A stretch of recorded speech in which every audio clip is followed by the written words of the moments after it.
An abductee herself, Good job, Bob. along with her family, a university fellow, an instructor, and author of a top-selling book. In fact, it's a very top-selling book. It's known by most all people in the UFO community. Into the Fringe, I think also she authors Taken, all right? So you must get these books because I hear strong, good comments about these books. Dr. Turner will tell you all, whereas others, researchers, are reluctant or not acknowledgeable to comment. As a top world-recognized researcher, she has much to offer us on this complex and elusive phenomena. You definitely will not want to miss this, and I'm sure that you're going to get a lot out of Dr. Turner. So right now, without further ado, I will bring on Dr. Karla Turner to us.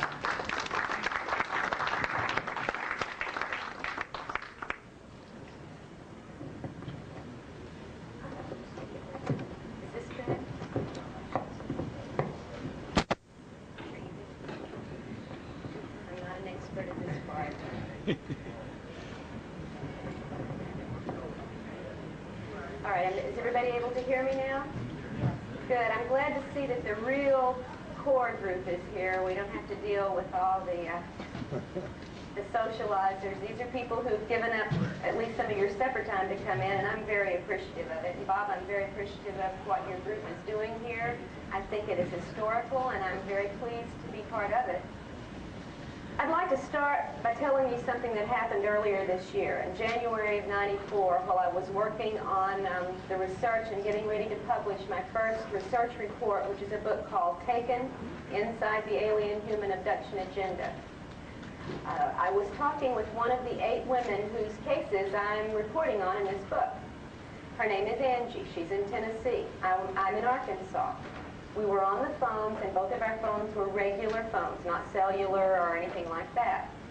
In the course of our conversation, Angie was telling me about a recent abduction experience she had just had, in which this particular group of humanoid-looking so-called hybrid aliens were with her in a facility, and they told her they came from the area of Cassiopeia, and the constellation. And she said, Karla, what do you think about that? Is there any possible way this might be true? And I said, well, Angie, the aliens have given us any number of alleged origins for where they come from, everything from Mars to the planet Van Loan to, you know, the Pleiades. But we don't have any way to check this out, so we don't have any reason to believe or disbelieve what they say without some sort of confirmation. Who knows where they come from? At that point, there was an electronic zip sound on our phone connection, and a very human male voice came on the line and said, there's a lot of them out there and we know where they come from. And then there was a little electronic zip and the man was gone. And then I picked the phone up off the floor.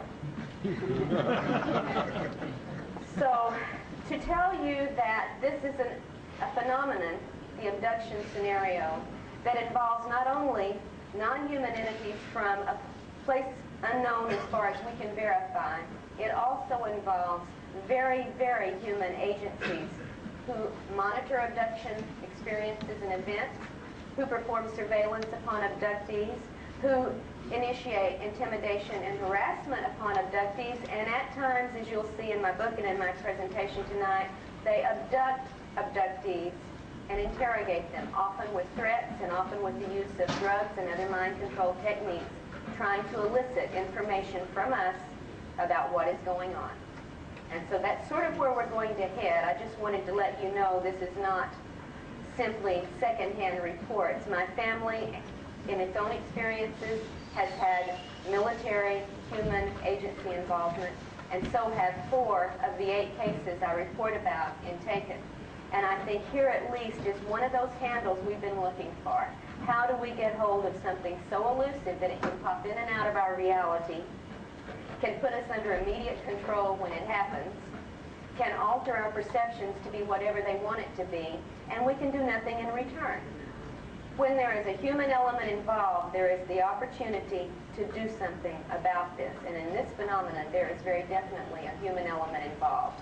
Now, I'm going to get there. I wanted just to start and let you know we're dealing with a real phenomenon I have witnessed repeatedly, have had multiple witnesses with me in some of these instances, and we're going to try to blow the lid off a little bit further off the abduction phenomena as you may have known it to this point. How many of you are pretty well read on the abduction scenario? So I don't need to do a whole lot of background work. All right, great. Well, first you might want to know who I am and why I'm up here to begin with, but the reason I'm up here is because aliens decided that they wanted to mess with my family. And they chose a family that was very happy and active and productive. In 1987, in December, my husband had a sighting in the daytime of a large spherical metallic craft hanging over the courthouse in the town where we lived in the North Texas area. He couldn't identify what it was as he was driving the car, so when he came home, he parked the car and walked about half a block up a hill to where we had a view of downtown, which was less than about a mile away. And this object was hanging over the courthouse in the daytime. He watched it, he said, and I wasn't here, I was out delivering Christmas presents because it was right before Christmas. He watched it for maybe 5 or 10 minutes, no more than that. It never moved, it never changed. He couldn't see wind affect it. He couldn't see anything dangling from it like a balloon might have. And he said he finally gave up and turned around to walk home, and lo and behold, it was dark. He didn't understand how it got so dark in the 5 or 10 minutes he was standing there, but he shrugged it off and came home. And when I returned that night, he said, I saw the darndest thing over the courthouse. I wonder what it was. And he told me his description of it. Large, metallic, spheroid, unmoving object. And we said, oh, well, they must be filming a movie in town, because our town is one where movies have been filmed fairly frequently. Let's look in the newspapers and see what movie they're filming so we can go down and watch them work. That's a fun thing to do. So we looked in the paper that weekend, and there was no mention of a movie, nor was there a mention of this large metallic object over the courthouse, and we forgot about it. Not once in our conversations did the term UFO ever come up.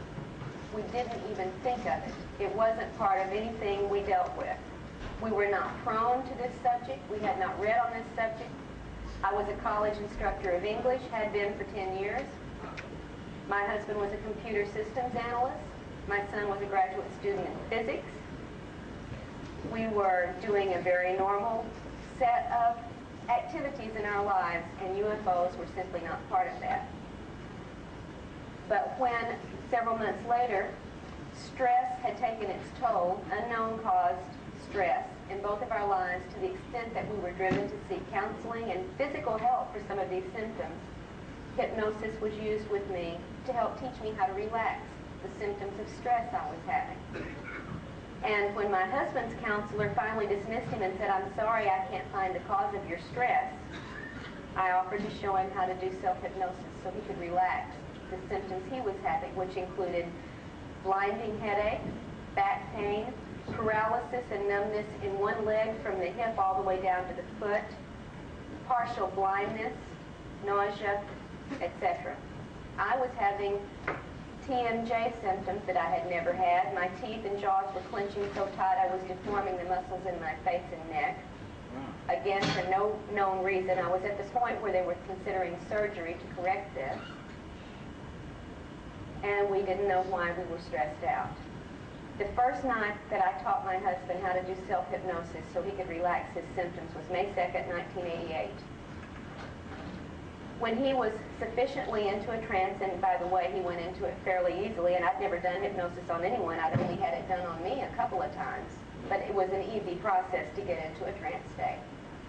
I played therapist, and I said, why don't you ask your subconscious to tell you what the cause of your stress is? And he said, okay, and mentally asked his subconscious to show him the cause of his stress. My husband was lying on the couch at this time, prone, and all of a sudden he let out this yelp and literally levitated off the couch in fright. You've heard of jumping in fright? He jumped from a lying position. He said, I see a face. Oh my God, I see a face. And then he saw a gigantic craft. He said the size of a small city. Just then the telephone rang. Now here's my husband under hypnosis for the first time with someone who's only been in hypnosis a couple of times herself, suddenly talking about this weird, scary face and this gigantic ship, and my phone rings. Now what do? I said, hold on, and I ran to pick up the phone, which was no farther than from here to the wall. I picked up the phone and said hello, and there was no answer. I said hello, and there was no answer, and just as I was about to hang up, I started getting screeched at, jabbered at, electronically garbled at by something that sounded very, very angry. This went on for 10 to 15, maybe 20 seconds. I was in stunned response, and then it suddenly went dead and the line was gone.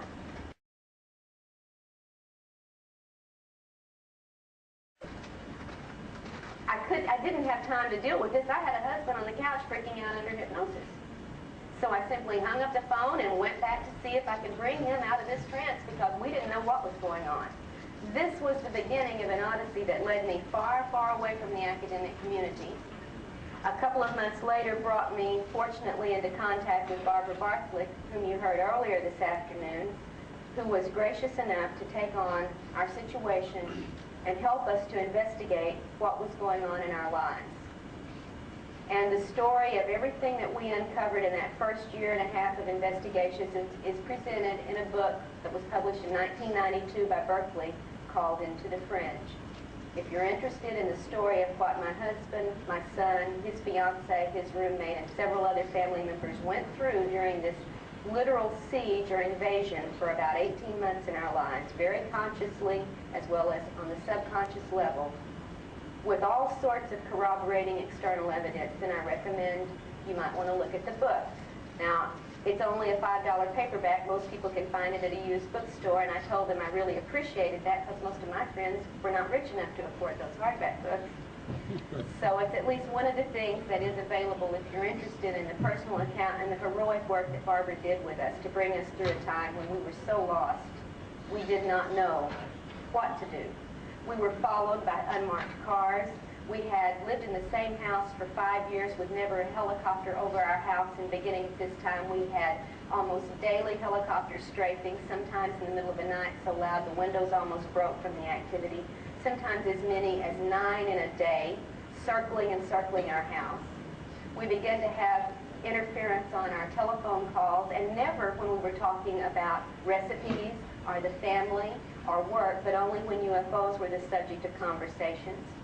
We began to have tampering with our mail, and my daughter-in-law, future daughter-in-law at that time, who was an ROTC scholarship student and was in the process of getting out of the ROTC because of medical reasons, was at a point where she had to sign up a duty request when she graduated, and she was a physicist, studying physics at the time, and she needed to be near her medical specialist for her problem, which would give her only one choice of an assignment, which was meteorology. When she went to the ROTC sergeant on the campus and signed that she wanted to be attached to a meteorological base, the sergeant absolutely flipped out and said, "You can't do this. You're a physicist. Don't you want to sign up for the R&D work? Don't you want to work on the UFOs and find out what really is going on with them and not what the public thinks?" This from a sergeant in the Air Force to my daughter-in-law, who had never mentioned any of our activity to anyone other than us, except on the phone. So that's just a little of the background of why we're here, because at one point, before we met Barbara, my husband and I stood holding each other in a kitchen, quaking, shaking, fearful, uncertain of what was going on, and said, "We don't know what's going on, but by God, if we ever find out anything about this, we promise to help other people who are in our situations to learn." And we have been doing that ever since. That's why I'm here today, and not in some classroom teaching Beowulf. All right, now then, what are we really dealing with in this alien-human abduction agenda is what I want to talk about tonight. And what I have to tell you is that we're in the midst of an extremely serious situation. Those of us in the UFO community have had a failure to communicate to the public at large just how urgent and serious the situation is, and we're working very hard, some of us, to try to correct that lack of communication. This is not a matter for philosophical discussion anymore, my friends. This is something that is real, intense, in our faces, in our bedrooms, in our children's lives, in our families' lives. And if you've never had an experience, I can guarantee there's someone you work with or someone in your family or someone in your neighborhood who has. It is that widespread. If everyone who had had this experience suddenly had a little red light glow above their heads in this country, you would be so shocked to find out not only the number, but the types of people who are subjected to the alien intrusions and who never talk about it. And now you might understand, having talked with yourself, among others who haven't had this, you might have found out why they don't talk about it. There is rejection, disbelief, questioning of sanity and credibility, loss of jobs, loss of marriage, loss of self-confidence, and loss of reality, basically. You have to start from scratch when this intrudes into your lives. And the moment you admit it to somebody else, you have to start facing it. So many, many people never admit it. And we can understand why. I'm going to talk at some length about the research I'm reporting on in Taken, and also in a book that will be out next month, and I'm sorry I don't have it with me right now to show you because I think this is probably the most important work I've ever done. It's Barbara and I have worked on this case for over 2 years. It reports on one man's experiences for 50 years. It's called Masquerade of Angels, and I would be very pleased if you drop by my table and pick up a flyer about this book, because it will be for sale in December. I hope to have it here, and we were not able to get it here in time for this. It's going to upset, I think, quite a few people in the New Age community, but I will tell you now, the man who is the subject of this book is one of the New Age people. He is at the heart of the New Age phenomenon. He was a spiritualist, a church founder in Georgia. He is a psychic who's done readings for over 20 years. He is a very well-known psychic in the South. People fly in from all over the world for sessions with this man, and he has proven to me, who's one of the biggest skeptics when it comes to psychic phenomena, that it's real where he's concerned. And this man, who is at the heart of the New Age metaphysical movement, is going to tell you that the masquerade is going on in full force, and you're seeing angels when you should be peeling back the mask. So I hope you will at least pick up the flyer and have a look at that book, and I will talk a little bit more deeply about Ted's experiences in just a little bit.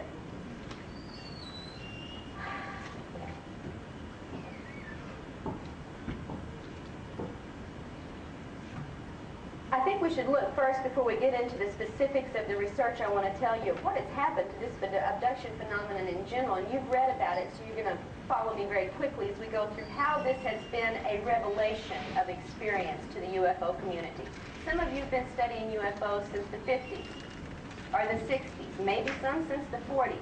And you were looking at lights in the sky, you were looking at craft on radar. We've had scientists out there trained to measure angles of descent, to test for landing traces, trajectories, to corroborate witnesses, what color were the lights, what shape was the craft, where did it go, where did it come from. And scientific equipment of every sort has been focused on the UFO phenomenon for 50 years. And many groups like MUFON and others claim that the scientific approach is the only approach we should use, and it's the only way we're going to get answers. And my friends, I can challenge every one of them, and I have to their faces, to tell me after 50 years of scientific investigation, have you learned who these creatures are, where they come from, or why they're here? Is there anyone who has learned this with the scientific approach that you know of? MUFON itself has not been able to give me one reply. I spoke at the MUFON International Symposium this summer, and I made the same challenge, and all I got was silence. Science is not going to penetrate this. It is not capable, as it is now, to penetrate what is going on, because this is above the three-dimensional scientific paradigm that science holds on to as if it were a holy crusade to not move past it. And we have to move past it if we're going to make any headway. The UFO community resisted the abduction reports more vigorously than anyone in the beginning. Did you know that? Yeah. Remember the first few reports? This can't be. Yes, people can see craft, but certainly they're not seeing anybody in them. They're obviously empty. There's nobody flying them. And if anyone claimed to have actually seen an alien or had an encounter, they were immediately written off by the UFO community as being crackpots and loonies. Nobody has encounters. They resisted vigorously. And then, pushed by evidence as case after case began to come forward, grumblingly, the UFO community said, okay, maybe there is somebody in those ships. Okay, maybe occasionally one of them might get out of the ship. Maybe every now and then some random witness might accidentally see one of these little creatures out taking soil samples, or picking some flowers, or gathering some water from the reservoir, but no, it's not a common event. Even Bud Hopkins, as recently as the early 1980s, was saying, all right, people may be getting abducted at some point, but it only happens once. It's that random and rare. There was no idea, even among the leading researcher in the field, that it was a recurrent situation. He would accept one report, but if the person said they came back, he'd say out of the office. Because that was where the research stood. It was conservative, it was resistant to change, and Bud is the first to admit he was pushed to change by the evidence, and he waited until it was overwhelming before he would change. There are some people who have been forced to change much faster, Ms. Bartlett being one of these, because of living in the center of an invasion area during the mid-80s when things changed, and we're going to talk about when things changed and why they changed.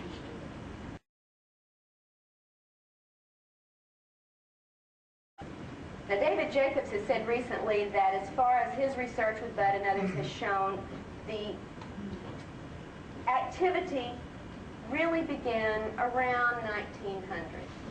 And we know from some of our own research that the abduction phenomena has affected families going back 4 generations, and that would be around the turn of the century.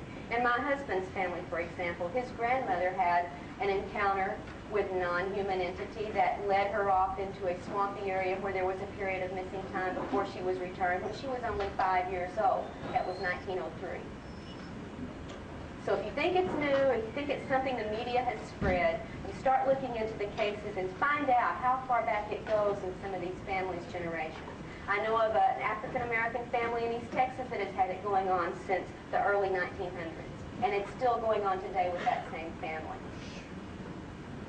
3 to 4 generations is fairly typical. When you get a first abduction report from someone, one of the first things you do is say, let me talk to the rest of your family. And 9 times out of 10, other experiences with other family members are going to emerge if you do a thorough investigation.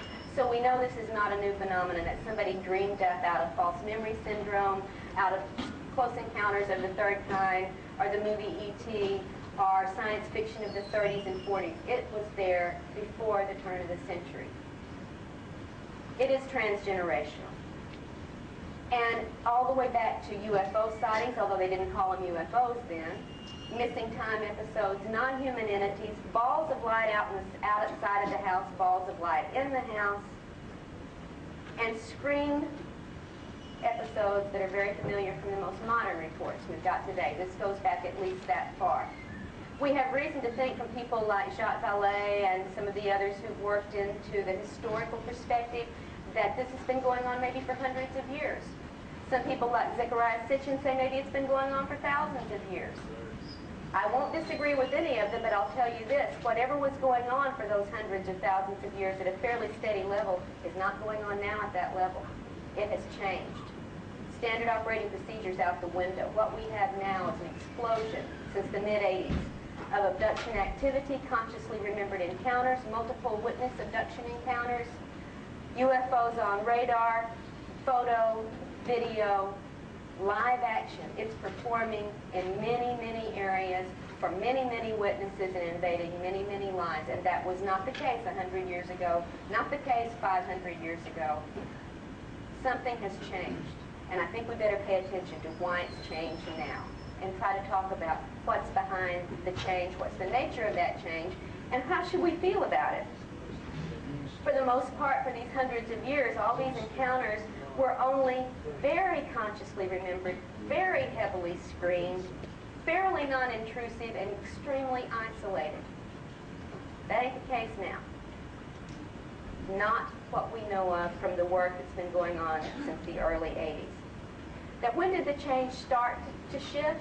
Jacob says around 1900, families all over the globe begin to have this phenomena show up in their lives. Again, though, very isolated, very non-intrusive, just a little bit more numerous. But since the 1940s, you know what's happened, right? We've had accelerated activity, numerous multiple UFO sightings, displays in effect for people, sometimes hundreds of people at once, and increased global communications has made it very widely known around the planet. We now have a way to talk to each other very quickly on this globe where we didn't in 1900 or 1800. We get reports from remote villages in South Africa, from remote villages in Mongolia, from remote villages in India, from remote villages in the Arctic Circle. We know it's going on globally at an ever-increasing rate because we have now that communication that lets us know. Now, that started in the 40s. Before 1947, before Roswell, by the way, but that seemed to be one of those trigger points that everybody can hold on to. What happened in the 50s, early 1950s, UFO historians? What happened then? Contactee cases. Do you remember reading about the early contactees in the early 50s? Beautiful, human-looking aliens were coming down from Venus and from Mars and from Mercury, and they were having wonderful contacts with humans saying, you're special, you're chosen, we have a mission for you, you're going to tell people about us, you're going to be one of those who takes the lead. All right? And these people believed it, of course. And they proclaimed to the world, my friends, the Space Brothers are down here, they've given me a message for humanity, you must listen, you must follow. Here's the prediction they're making, it's gonna happen. And time after time, these believing, well-intentioned contactees were led to make utter fools of themselves, acting on the predictions of aliens who then cut them and left them to hang on their own. Now, we didn't have abduction reports, we had wonderful contact encounters. That's what went on in the 50s that you knew about. You might have heard one or two other little incidents that weren't quite so wonderful, like the Kelly, Hopkinsville siege of the farm, where creatures who came onto the property provoked gunfire response from the family under siege. This was not a wonderful Space Brother encounter. You might have heard about that. Or you might have heard about in 1957 down in South America, the young farmer who was taken aboard the craft and forced to have sex with someone who couldn't communicate to him very well. Yes, Antonio Villas-Boas had this encounter. Wasn't a wonderful Space Brother message given to him. In fact, they didn't even use telepathy with him. They used sign language. They pointed to the belly, they pointed to the stars, and they took off. So even the aliens had to come up to speed, if you will.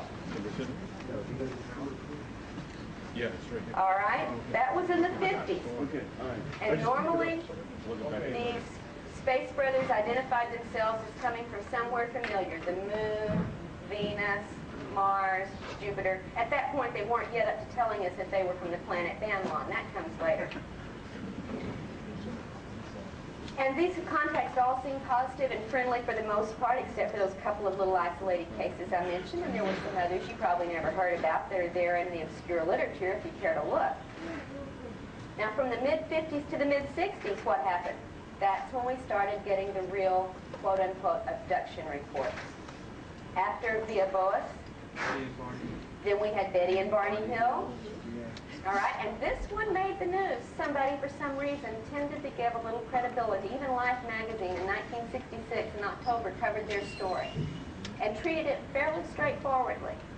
And then, as Barbara mentioned, we had, Lonnie Zamora in '64, the officer in New Mexico, saw the landed craft, saw the creatures by the craft, was given some credibility before the debunkers, of course, jump in and do their thing. Travis Walton in '75. All right, isolated, rare cases that the UFO community was grudgingly willing to accept as, yeah, these might have happened.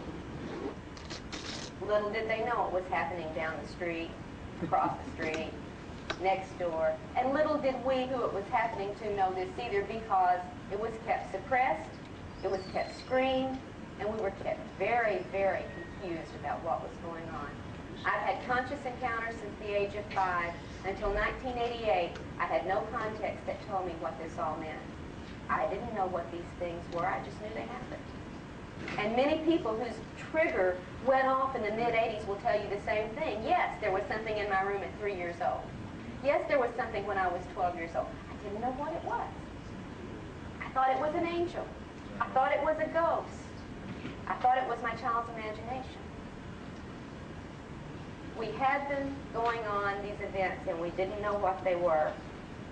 But by the late 1970s and the early 1980s, that's when the trigger went off. Great numbers of people began to remember their abductions, not only that were going on now, but that had been going on all their lives.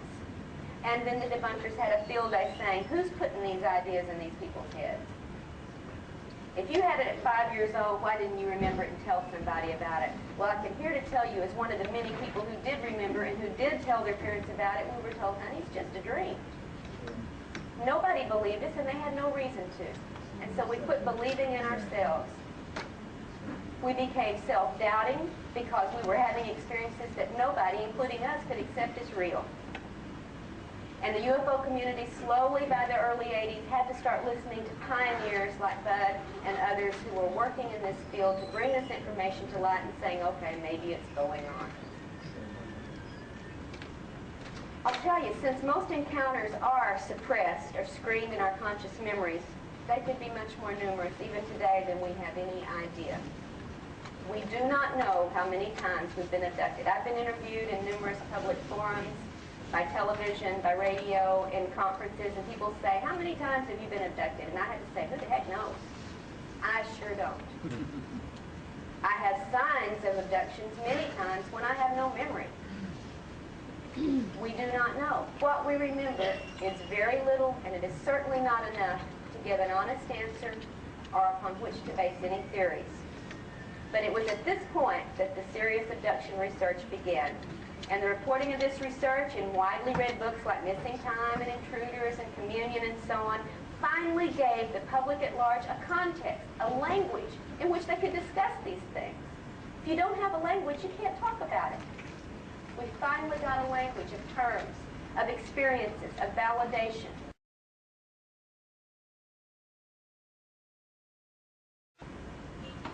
And that allowed the public to conceptualize and articulate these events for the first time. And all across the country, people were reading these books and beginning to ask, is that what was happening with me? The trigger. There had to be a trigger. And the readings triggered even new recollections. And then lo and behold, we weren't remembering things from the past. We were having things last night. It became something not just in our past, but something very, very much in our present. And you all know the rest. Many people sought help on a private level to understand these events. Some went to psychiatrists, some went to psychologists, some went to counselors, and got very little help, by the way, for most of those people. And we became lay investigators because the professionals wouldn't do it. They turned the most important, critical situation on this planet, at least at this century, they refused to take it into their hands, and they said, won't touch it, and left it to us. It's like telling a cancer patient, sorry, too scary, you go cure yourself. Yeah, we're doctors, but we don't want to mess with the hard stuff. And that's the situation still pretty much as it stands today. It's left to each of us to help ourselves and to help each other, and we're not getting professional, organized, official support, recognition, or research. Now, from that lay approach, which is all we had, by the late 1980s, there was a certain picture of the abduction phenomenon that had pretty much coalesced, all right, from what we understood, from what we found at that point. Notably, I think Bud Hopkins probably articulated that for the most well-known person in the field. And here's what he said. Here's what the research said, legitimately from his angle, with what he had to work with. The abduction agenda held that extraterrestrial entities, that is, beings from some other planet, were visiting Earth on a mission. All right? This mission involved efforts to regenerate their species. And to do so, they needed reproductive material from humans. That was the picture that pretty much emerged from the research by the late 1980s. Now, this scenario explains several things. It had a lot going for it. For one thing, thing, it explained why these beings were taking sperm and ova and fetal implants from people, right? All right. It also maybe explained why there was an interest in the genetics that ran many generations of one family. Could explain that.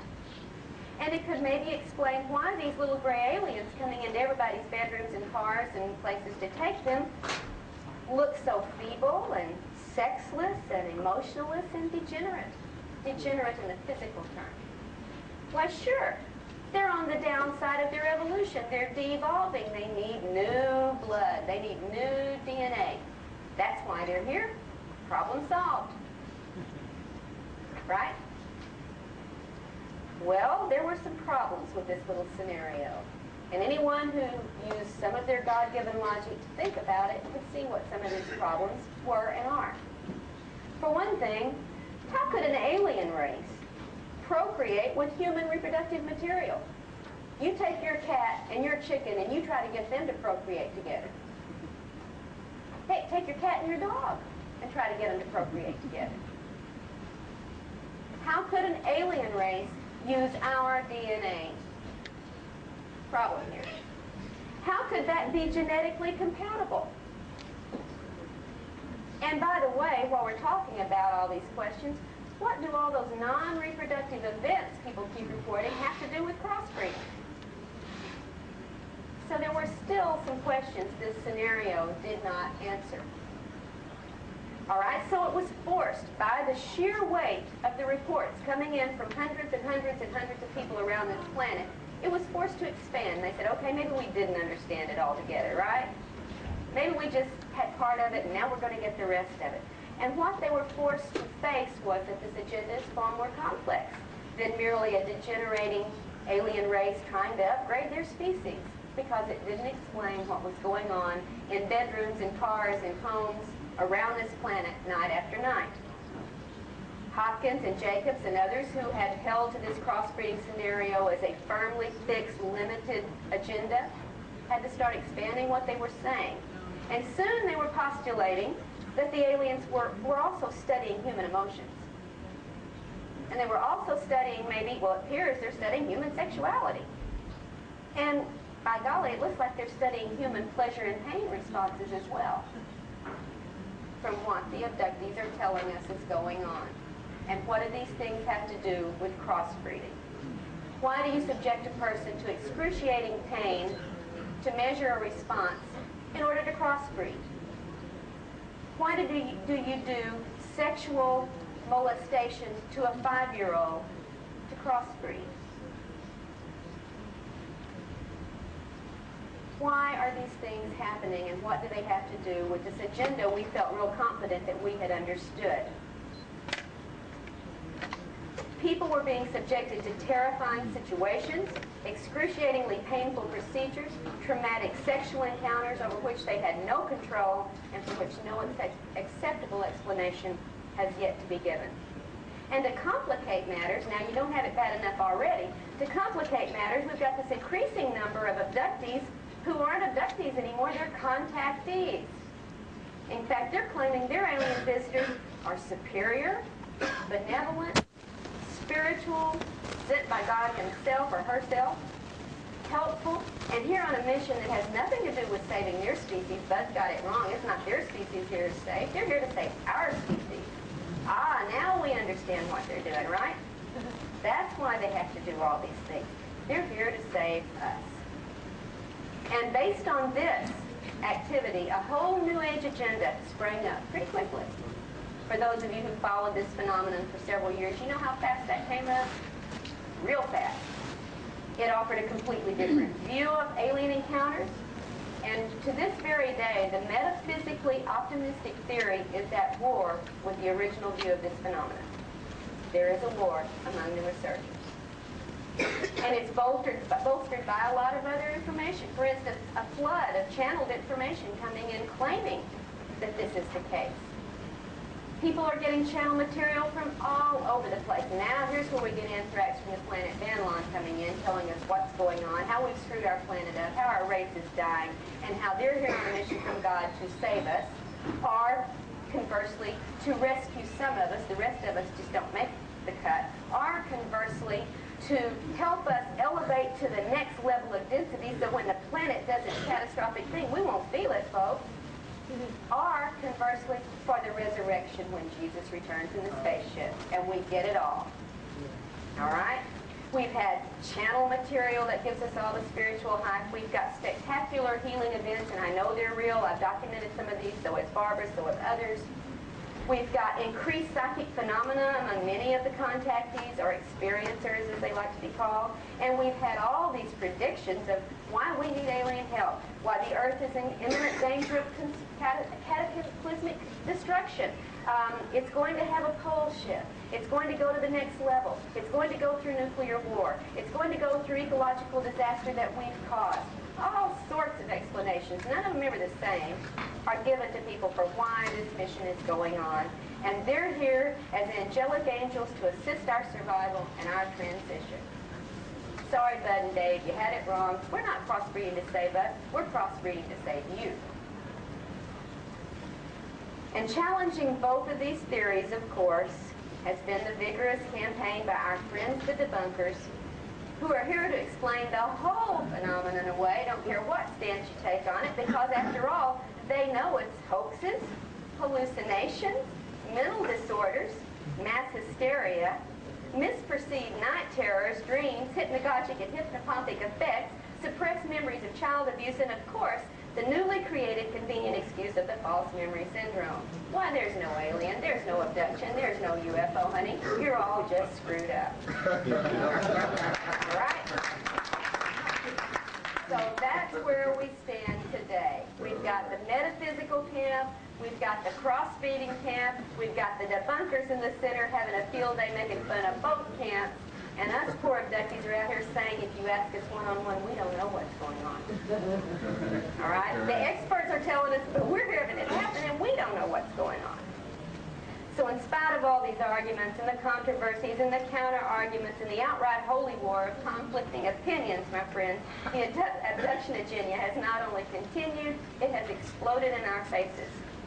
And since the mid-1980s, there has been a literal invasion of UFO sightings, abductions, cattle mutilations, crop formations, and hotspots all over our country, not to mention the rest of the world.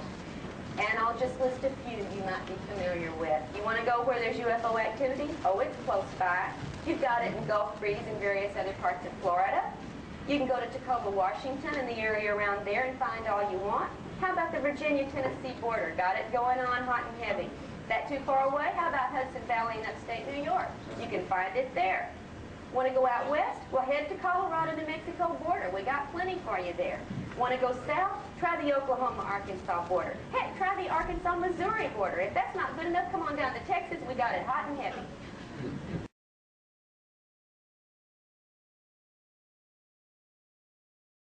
And if you don't know that this is going on, right now, week after week, on local levels being reported, then you're not getting the information that's available. And by the way, if you'll come by my table, I'll give you an address of something that will give you this information on a monthly basis, delivered to your door from local reports not only around this country, but around the world, and it's called the UFO News Clipping Service, and it's the one thing I recommend you subscribe to. You get the reports from the horse's mouth that never make it out of their local areas. NBC is not going to tell you this. But the UFO News Clipping Service has the information, and you can read it on a monthly basis. The one thing I can recommend worth your money. Now, like I said earlier, it has not been business as usual since the 1980s. Instead of dimly remembered little events, people in massive numbers have had conscious memories of their recent encounters, as well as recovering even more memories of suppressed previous experiences. And this has had the effect, folks, of literally waking up. And I say that loud because some of you are sleeping out there. I see you right now. I'm an old college teacher. I can spot people who are sleeping with their eyes open. Okay? We have been waking up, folks.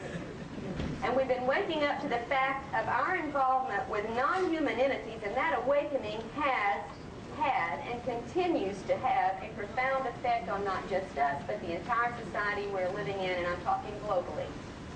And furthermore, these encounters are found to be far more complicated, far more complex, far more confusing than crossbreeding or a spiritual vibrational change can ever hope to explain. Some of these encounters are reported to be positive experiences. Most abductees, in fact, most abductees have both positive feelings and negative feeling experiences. So don't let anybody sit there and preach to you that if you've had something negative happen, you're a spiritual Neanderthal and you ask for it. That is not the case. Most abductees have both. All right? And that's just without even any investigation. That's what they remember consciously. There have been, I can guarantee you, healings, miraculous level healings performed on abductees.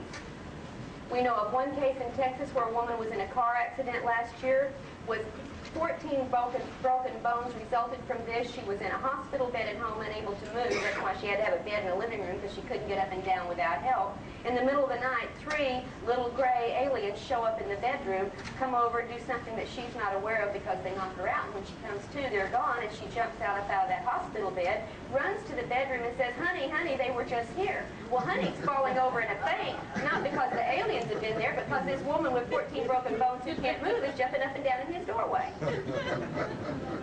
And the next day at the doctor, when the x-rays are taken, there's not a broken bone in sight. And that's just one of the kinds of cases I'm talking about that make people believe, hey, they're really here to help us. Well, they healed me. They healed me. It's got to be good. Right? Well, have any of you ever known a farmer who raised cows? Anybody out there? Who does that farmer take care of first, a sick kid or a sick cow? Yeah. Sick cow gets it first. That kid is going to have to recover on his own, because that's the crop he's counting on for survival.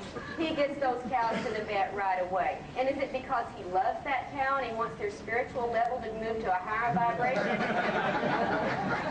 Trust me, that's not the case.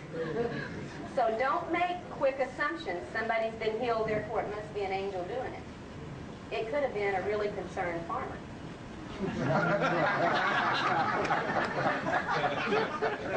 All right. And we have another little problem or two when we start dealing with the positive aspects that most of us people have as we go through this phenomenon. For one thing, we get a lot of spiritual information delivered to us. Spiritual platitudes, spiritual instructions, metaphysical insights, ecological information, warnings of coming changes. And get ready, folks, they're coming. It's going to be here in 1991. It's going to happen. We've had aliens saying that in 1987, and people got ready. And you know what? 1991's gone.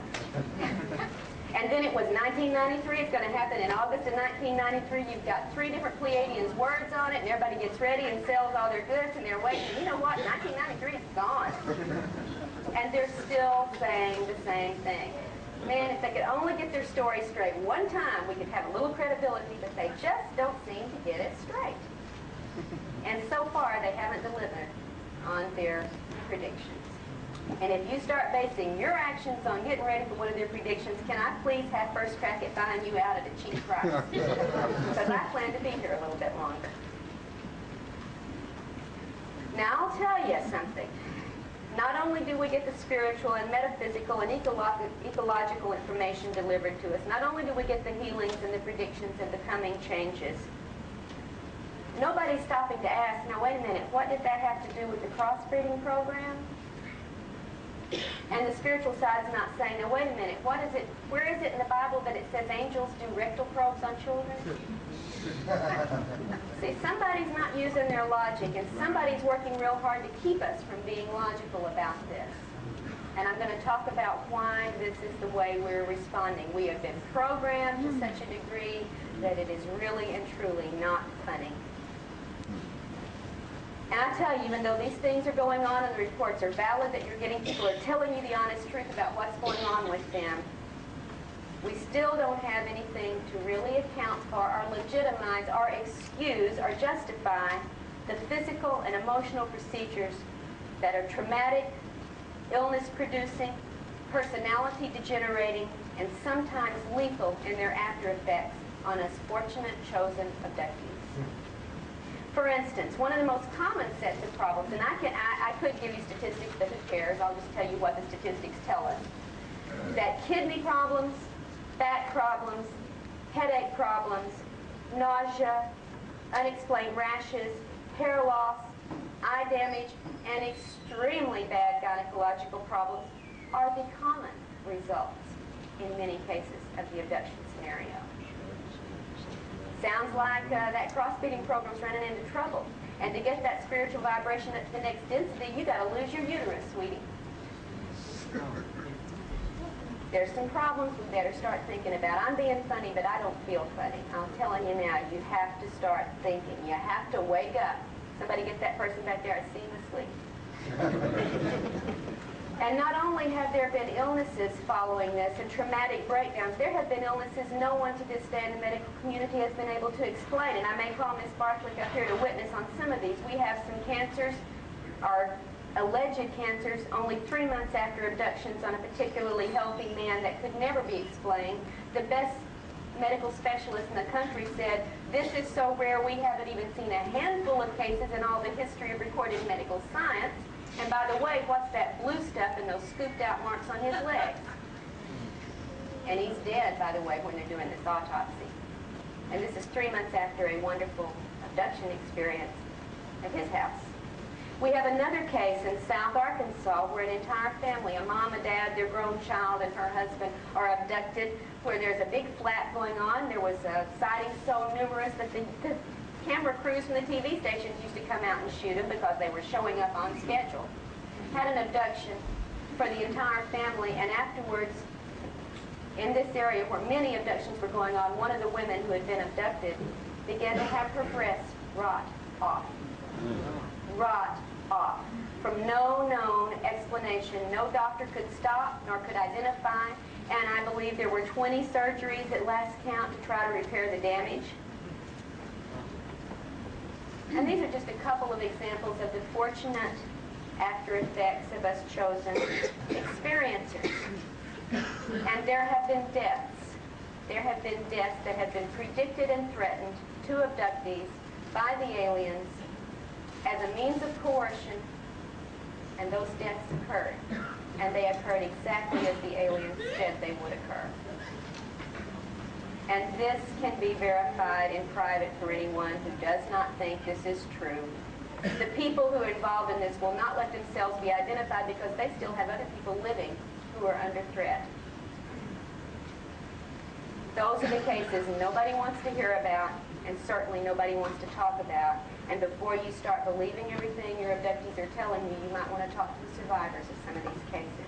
And other detrimental effects, such as Barbara talked about earlier today, include severe depression, very strong symptoms of post-traumatic stress, just like any rape or war victim experiences, attempted suicides, and successful ones as well among abductees, in fact among some fairly well-known ones in the last couple of years. In fact, one in Louisiana this spring that was filmed by the TV crew in the town because the man was jumping off a bridge, claiming an extraordinary set of family circumstances. His wife was going to leave him. The aliens had been abducting these people for several years, and they weren't that upset about it until he's on the bridge to kill himself, and he does, on camera. And the thing is, there were no problems in his marriage. His wife had one baby and another on the way, and they were happy. And here he is claiming, my wife's going to leave me, my marriage is over, I'm jumping off the bridge, and he's gone. And that's just one of the suicides just this last year among abductees. Sexual dysfunction is highly common among abductees. Degenerative and self-destructive behavior, such as Barbara talked about with the drug abuse, the alcoholism, the promiscuity, the tendency toward violent and self-violent action.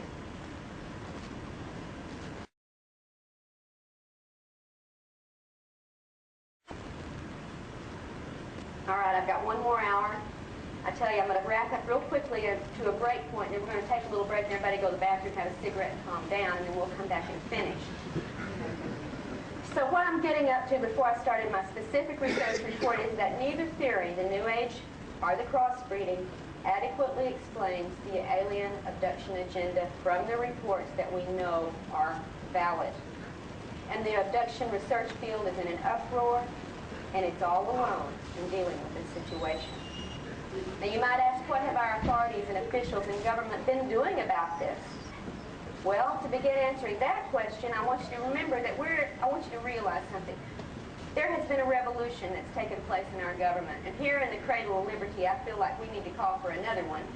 And I hope by the time we're through here, there will be a revolution of some sort in our action and in our lives and in our thinking about this.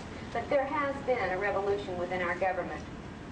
So that today, a very great part of the power structure that really deals with our situation globally is unknown to you and me. It's not people we vote for. It's not people we recognize on the street. But it's where the power structure stops at the top. And you'll never see it, and I'll never see it. And I'll say this openly, you could elect my dog president, it wouldn't change that power structure. All right? Amen. And we don't know it. We're the ones they're hiding it from. You know what they call us up there among the intelligence community's top levels? We're the sheeple. And that's their term for us. We are the sheeple. Now, this revolution in government activities, we may never know the true extent of these activities because the public is not being told. In fact, most of the evidence that keeps things, most of the effort to keep things covert is not aimed at our so-called political enemies. It's aimed at us, the sheeple. Our leaders don't want us to know what's going on. The Russians know. The Chinese know. We don't. That's how it is, folks. They let Russian satellites fly over the most secret bases and take pictures, but if you try to get out to Area 51, watch it. Now, who are they protecting? And even with our limited resources here in the individual private sector that has been trying to deal with this for all these years, we do know a little bit. We know that since 1947 at least, a power structure within the military intelligence inner sanctum has appropriated the UFO phenomenon, has made it its own sphere, and politics below that level has nothing to do with it. I don't think the president knows any more than you and I do, probably less, no matter who the president is at any given time. And this power structure has attempted to manage the relevant information for its own purposes. First, it wanted to control this information until it could manage it. But that never happened. That's how they said. It never happened. We'll just control it until we understand it and have a handle on it. So tell the folks it never happened. But later, they found out they couldn't get the handle. They couldn't manage it. But here they were having it covered up and having lied and carried out illegal activities to keep it covered up. So what can you do then when you realize you can't get a handle on it? Well, if it can't be managed, you just simply continue to deny and debunk. And the attitude has been, we can't stop the UFO sightings. Okay, but we can ridicule and frighten the witnesses of these events into silence. All right? Nowadays, it seems, and I'm going to talk about specific examples of this, that power structure within that high level of military intelligence government activity has decided that they can only gather information, they can't control it. And where do you get the best information about what the aliens are doing? Where do you get it? You get it from satellites? You get it from phone surveillance? You get it from abductees. The first-hand accounts from the people who are facing it one-on-one, and now we have evidence, and I mean really hard evidence, that this power structure's agents are not only doing surveillance on abductees, they are also abducting abductees, interrogating abductees, using drugs and other mind control techniques upon abductees, trying to ask these questions. What do you know about the alien agenda? What are they doing with your family? What have they told you you will be doing? What have they done to put implants in you? What procedures are they carrying out on you? They are asking us questions in a desperate attempt to get the information from us. Now, they could come to my door and ask, can I ask you what's going on? And I would be happy to tell them. I feel very patriotic about this country. If there is a threat and our government is working on it, I will give them the information gladly. But do not take me or my husband in the middle of the night without asking, put us under control, use guns and coercions and threats to try to elicit information, and then use drugs to wipe out the memory of this as much as you can and expect me to cooperate? Sorry. I'll be a patriot, but you're not being the patriot when you do that to me. There is very strong evidence that the government is having to prepare the public in some way with a widespread dissemination of vague knowledge, somewhat legitimate knowledge. Let's mix in a lot of good disinformation with it so they won't get too scared too fast. Let's mix the good, the bad, the ugly, and the humorous in the media when we treat this subject so everybody can choose what they want to deal with and won't have to be forced to deal with more than they can handle. And maybe we ought to install some contingency plan for future confrontational scenarios. That's where it stands with our power structure right now. And folks, I'm dry. I need a smoke. I'll be back in 15 minutes and we'll talk about the specifics of this.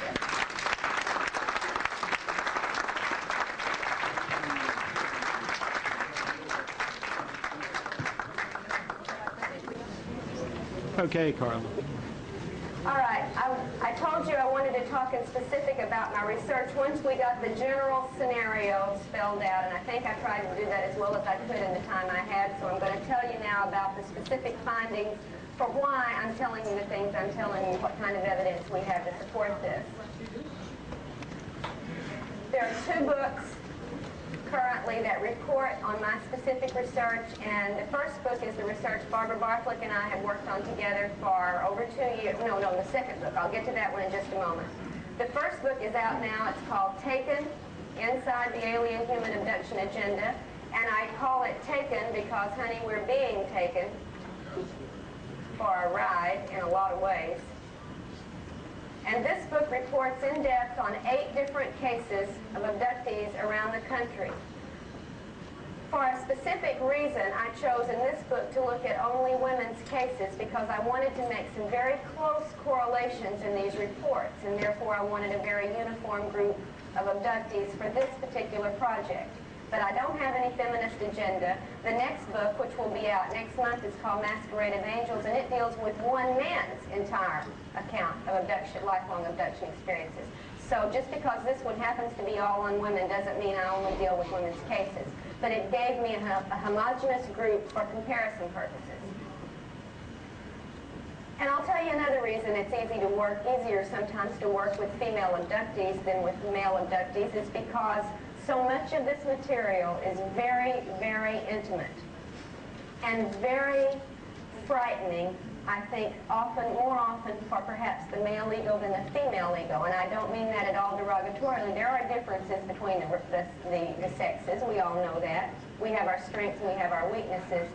And it has been, in this particular case, easier to get the intimate kind of responses for this kind of study from women. And I hope that this will help open up some of the male abductees to be a little more forthcoming on certain areas that they have tended in some cases to hold back reporting. For instance, in the sexual scenarios, in the loss of control that they suffer during these encounters, and so on. Now, if you've read this book, or if you pick it up and read it later, and you see the extraordinarily complex details reported in these events, you may think these are unusual cases, and I want to assure you up front, they are not. They are very representative cases.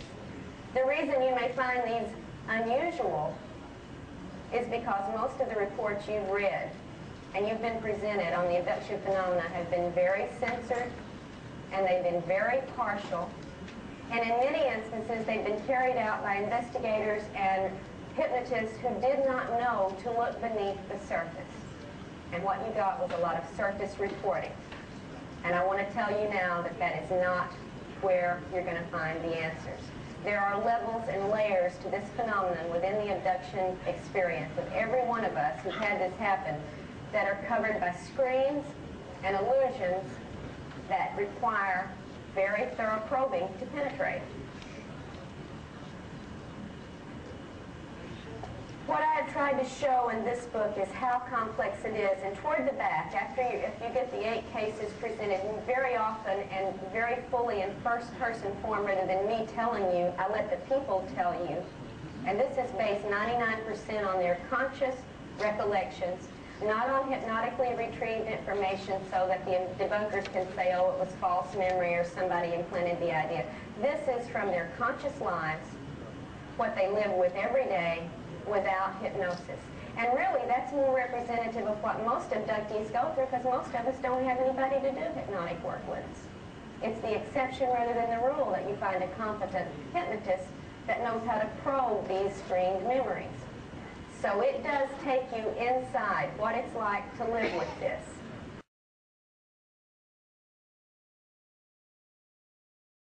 Now I want to read you, just for a little example, a page and a half from this book. It's a prologue, and it's excerpts from 3 of these cases at 3 different times in our recent history. The first is from Indiana, and it's in 1954. And this is a quote. This is from the case of Pat. "They came in our house and set up equipment in the living room," Pat said. "The Army men wanted to talk to me the most. Me, an 11-year-old girl with secrets in my head. But the aliens told me I couldn't tell, because they said there'll be those who will tamper with your mind. And here they were, the tamperers, the Army men. 2 female doctors set up their gear in the bedroom, where Pat was given an injection. It made me sleepy," she said. "And I lay on my mom's bed on some towels, and I told them my story. I even told them, 'You're in my mom's bedroom where the white glowing ones were. You don't belong here, but they do.'" And I'll elaborate a little bit more on this 1954 incident in just a moment. Now let's jump 20 years. Let's jump to 1978, Puerto Rico. 2 aliens took Beth down a curved hall and through a door into a different area. It looked like a surgery room, she said, and she became afraid they were going to kill her there. A third entity, holding a black box, moved to a position behind Beth. She could not see what he did, but she felt as if her head was being opened and her brain removed, all without any sensation of pain. After she was all put back together again, as she said, a cold liquid was poured over her head. When this procedure was finished, the alien stood in front of her, and Beth realized that mentally she was different. Her thoughts about everything were changed, and she was filled with new ideas about God and the unity of all life within the Supreme Source. This very spiritual moment was followed by a quite physical exam, as the aliens took samples of her skin and her hair. A human-looking man with a widow's peak hairline entered the room and made a full examination of her body, including a gynecological procedure. Then he explained many things, telling her that she and other humans had been chosen to carry out certain jobs in the future. Now let's jump to Texas 20 years after that, 1992. And this is the case of Amy. Quote, "The masked alien explained that her race had been doing things to humans that they should not be doing," Amy said. She, this alien, and several groups of her race and others wanted to stop the abuse of humans by her race. They were working with certain people on Earth to stop the process. The other humans in the room were ex-pilots, military officials, and other professionals. They were all working together to stop the alien intrusion. She showed me the thing she had pulled out of my neck and said, "This implant is embedded deep in the spinal cord. The thing controlled the muscles of the body when activated. It blocked the brain and became the central command of the body. I don't want to remember how or why this thing functions." Now you get 3 very different, very individualized scenarios from these 3 reports. But when you look at the totality of what Pat and Beth and Amy and the other 5 women in this book experienced, as I spell out in a several long-page chart of comparison of detailed reports, you will see that as an individual, as each of these accounts has been, overall the pattern is extremely consistent. And I'm going to talk about the real nature of this pattern, not what you've been hearing, not what you've read, but what really is going on in this report. In this book, these 8 women come from Texas, Tennessee, Alabama, Florida, New York, and Puerto Rico. They ranged in age at the time this research began from age 26 to age 50. None of them knew the other when this began. 3 of the women are married, 4 are divorced, 1 is widowed, and 6 of the 8 have children. All right. Although there's this highly individual approach to each of these events, when you look at the entirety of the experiences, here are some of the shared details that we find in common, and all of these, I think, are going to raise some pretty important questions in your mind. First, if you adjust the microphone, your voice is very muffled. Is it? Yeah, I'm the sorry. fidelity is not good. How about this? Is that better? You need a little bass in that mix, and I guess the sound guy, you need a little bass drum. Can Not too you much help the treble. sound guy? The battery is Thank you very much. I was just talking about that. Yeah. That's good. Yeah.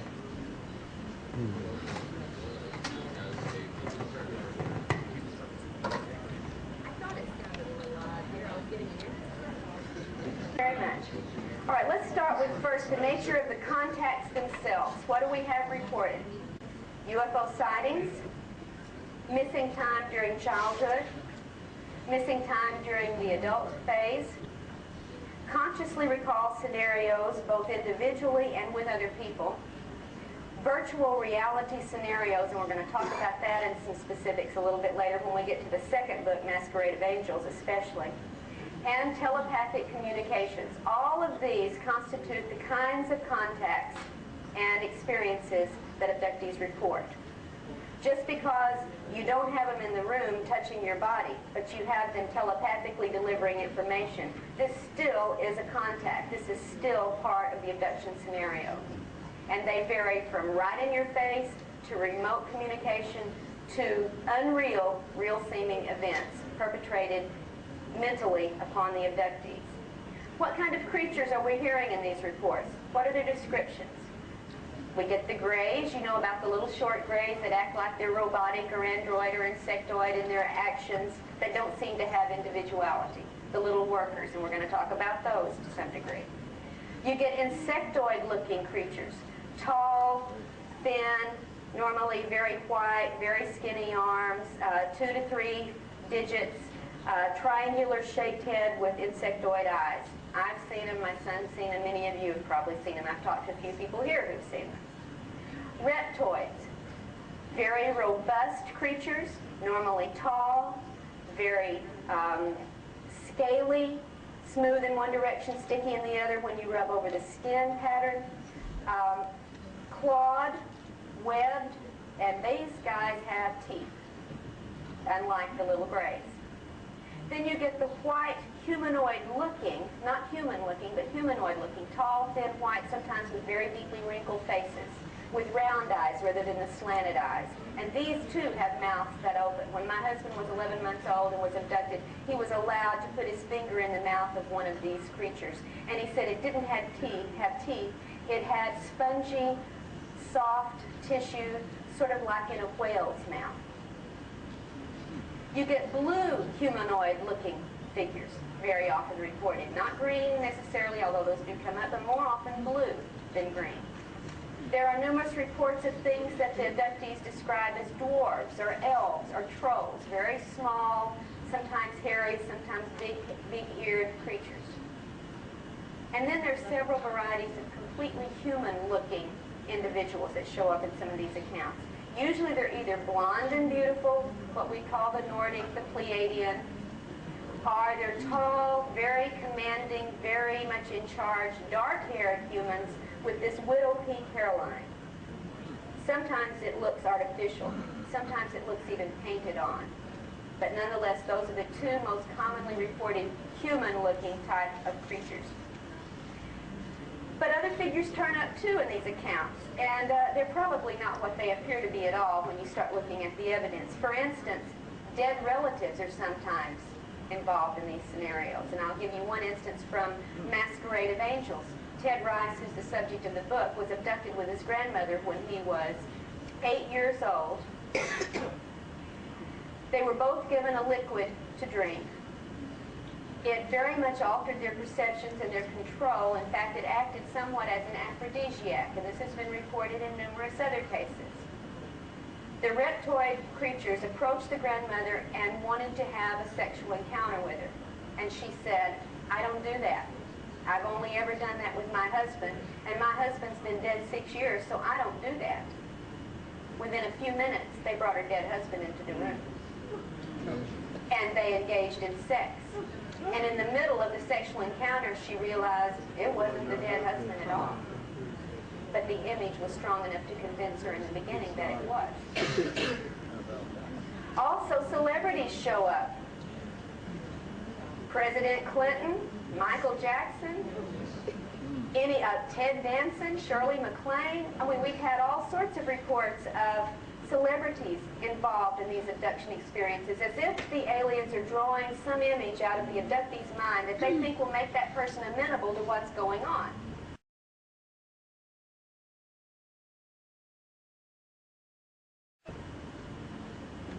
And even religious figures show up, most commonly Jesus. Now, we're dealing in this country. Maybe if we were in India, Buddha would show up more, or Krishna would show up more, but right here we get Jesus. And in fact, Pat, the girl whose family was sequestered in 1954 in Indiana after a UFO encounter that abducted her entire family, the next day military personnel showed up, sequestered her family on their farm for 5 days, and interrogated them with using drugs to do so. 54. At the time this encounter took place with the aliens, Pat and her grandmother were in the same bedroom when the little grays started coming in, and they started freaking out. The grandmother especially started saying, "Oh, Jesus, what's going on?" Well, lo and behold, a little blue beam comes through the ceiling, and there's Jesus in the room saying, "It's all right, they're with me. Go with them, they're with me." And I asked Pat, I said, "What did Jesus look like?" And she said, "Well, he was beautiful. He was tall and handsome and had blue eyes and blonde hair."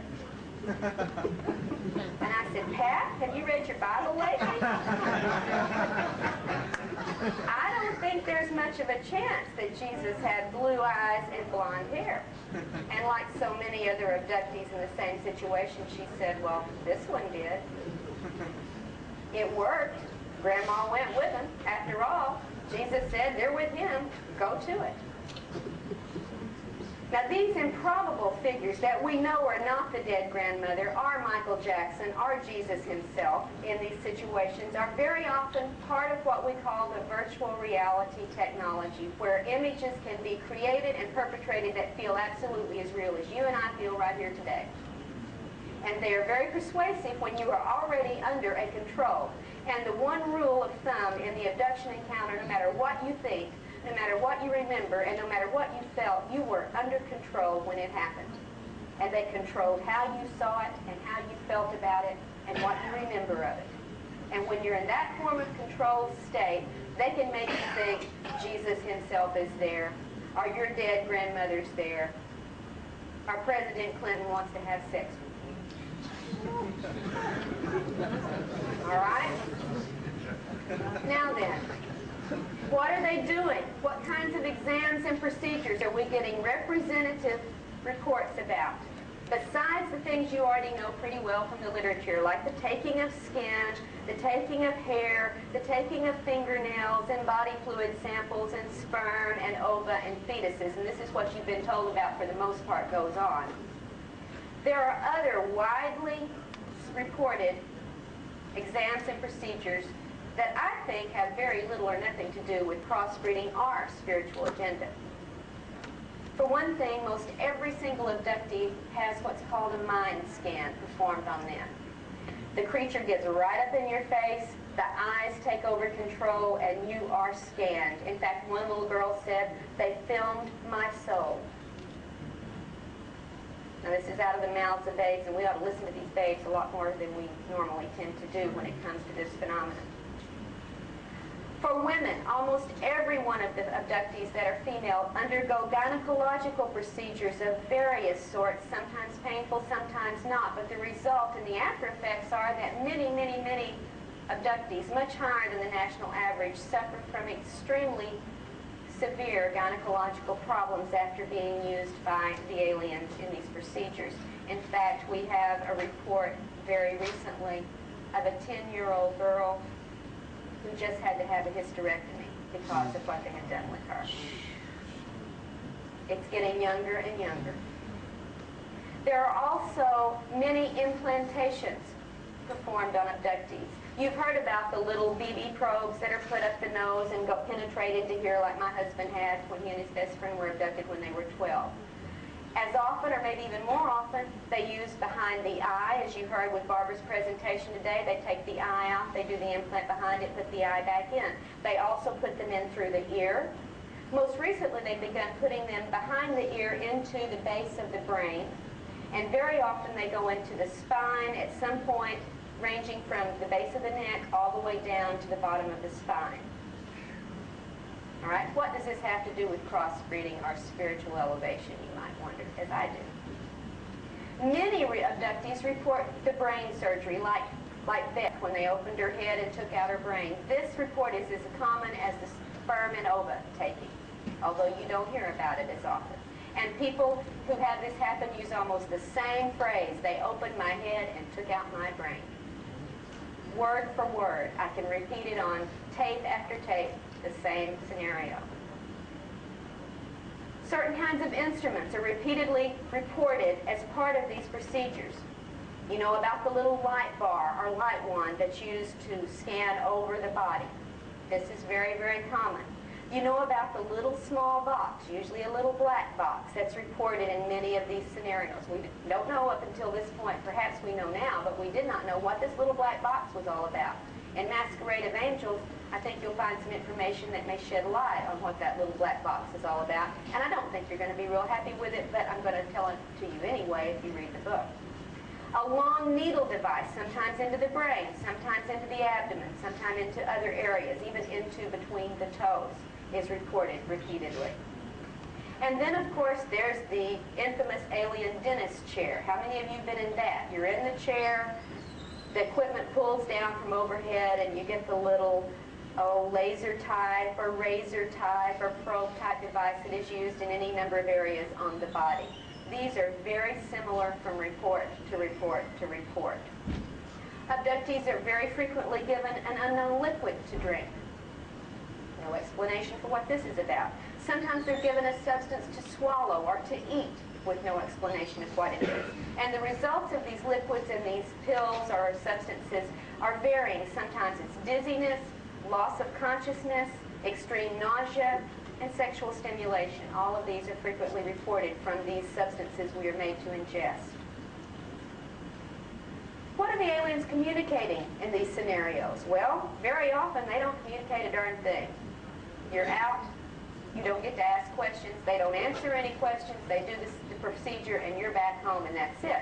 But they do sometimes communicate certain things. Sometimes it's merely directions. Don't be afraid. Yeah, sure, don't be afraid. Lie still. Don't touch certain things. They have told them not to touch aliens, not to touch things on the ship, not to touch the ship itself. Don't touch. These are some of the kinds of directions abductees are given in communications. Many abductees are given certain other kinds of communications. You are special. You are chosen. You're the golden child. You have a mission. And they are told this sort of information, that they are selected for some great honor or mission or task. Sometimes the aliens communicate a lot of information about the origin of the human species, and you know what it mostly says? We made you. We altered what you were. We changed you. We own you. You're our product. Sometimes they make a lot of statements about the separation of the soul and the body. And they seem to be doing this more and more lately, stressing, don't be so attached to that physical body. It's just a container. It's just a vessel. Why, it's not important. Now, why do you think they would want to downgrade the physical form that God chose to put us in and tell us it's not important? It was important enough for God to make it. It was important enough that this is how we are born. Why do you think they might be stressing, hey, don't be so attached to that body. It's not really important. You might want to think about why that would be something they want us to believe. Very often they deliver warnings about the current terrible condition of the planet, or about some impending destruction that we're going to bring on ourselves, or that nature is going to bring on the planet, and so on. We get a lot of warnings. And then occasionally there's some weird things like certain musical sounds are heard, Our aliens are heard chattering in their own language, which is incomprehensible to the person. They talk about it as a bird-type sound or a bumbling, buzzing, humming sort of noise that they try to describe, and there's really not a way to do that in human terms. But we sometimes get reports of aliens communicating to each other in a verbal form. All right, now in addition to these exams and procedures that are reported, there's also other kind of activities that abductees report. And some of you here had some of these. Very often, they have teaching or testing sessions with abductees, from childhood through adulthood. Sometimes, and I have this many, many times reported very specifically, and sometimes in more than one generation in the family, they taught me how to walk through walls. They taught me how to pass through solid objects. They taught me how to use my mind to move objects. They taught me how to affect electrical impulses with my brain. They taught me telekinesis. They taught me levitation. Now, the people are able to perform these things when they're with the aliens, but when they get up the next morning and try to walk through that wall, it doesn't happen. All right? So it seems to only work when you're with the aliens, but they're spending years sometimes teaching people how to pass through solid objects.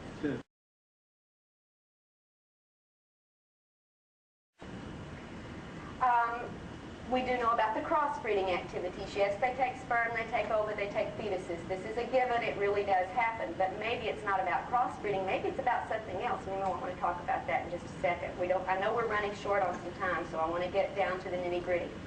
Often there's an immersion into a pool of liquid that the abductee is forced to inhale, thinking they're going to drown, but they find they can breathe this liquid. Very often they present scenarios or visions of past events in the person's lives or future events on the global scale. They'll show futuristic war scenes, or the planet blowing up, or the moon exploding, or terrible floods, or earthquakes, or chaos as a future event. And this is used as part of the programming. And they often tell us, you're going to have a job to do when this happens. And finally, there is the great variety of sexual activity that is perpetrated upon abductees. And I'm talking almost every variety of the sex act that you can imagine, with aliens, with things we don't even know what they are, and with abductees among abductees. They may take an abductee from one place and an abductee from another and force them into sexual activity together. They don't know each other. They don't know if that person has AIDS. They don't know what the condition is, but they are forced into sexual activity, and this is repeatedly done. In fact, in one case in here that's so heartbreaking, Lisa, the woman in Alabama, last year was abducted, and there was another man, another abductee, that she was forced to engage in a sexual act with, and the man apologized to her very, very deeply. He said, "I'm sorry, they make me do this. They've been taking me since I was a child. I can't help it. I'm sorry." And again, this is reported in many different instances. And I'm not just talking about genital intercourse. I'm talking about a variety of sexual acts. And I'm talking about on people as old as in their 70s and on children as young as 3 years old. In fact, one abductee adult mother of 2 children who was fairly happy with her sexual activity to a certain point, well, she said it was some of the best sex she ever had, was not at all disturbed that she was repeatedly being forced into these sexual encounters until one morning she gets up and her 5-year-old daughter is sexually manipulating the 3-year-old daughter, and aghast she says, "What are you doing?" She says, "Mommy, we're just doing what the little doctors do to us when they come in the bedroom at night." Are they crossbreeding? Are they taking ova from 3-year-old children? I have a problem with this. Now, where do these activities take place? Very often they're right there in your home, in the bedroom, in the living room, in the kitchen, sometimes in the car when you're traveling. Sometimes people are taken aboard what seems to be a UFO craft. Very often they're taken, however, to some facility that is neither in the home nor on the craft. And the reports from people that I call UFO virgins, that is, people who do not study this phenomenon, who very often don't know anybody else has had these things happen, and they wouldn't know Bud Hopkins or John Lear from you or me. That's how little they know.